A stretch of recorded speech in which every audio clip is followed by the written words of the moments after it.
There's quite a big gap, I think, between how the public sees Charles and what he's actually like. You know, the Duchy of Cornwall benefits from the fact it's called the Duchy of Cornwall. What does Cornwall mean?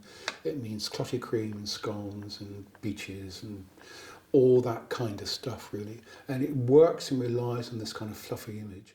The Duchy of Cornwall has the ability to effectively veto legislation quite undemocratically. Sometimes we're told it's a private estate, but then they don't pay the taxes that a private estate would.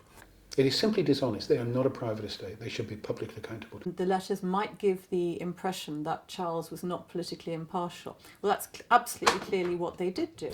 Prince Charles is meddling in all sorts of things. That is very well documented. Charles does want to shape government policy, and I think he wants to shape public policy, and I believe he thinks he has a right to do so. Ministers have red boxes. A letter from Prince Charles goes straight in that evening's red box and it gets priority attention, and that's wrong in a democracy.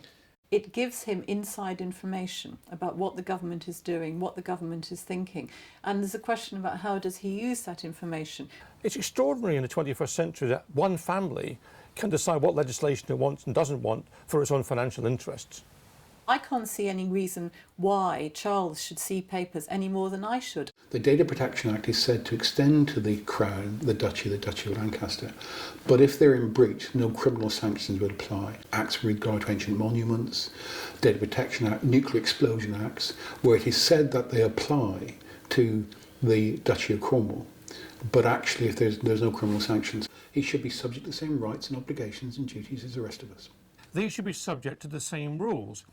It's remarkable how many people will talk to you off the record or off camera, but then do not want to be identified on the record and on camera.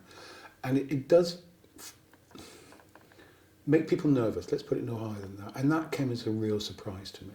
You begin to wonder what exactly is it they're frightened of. What are they trying to hide?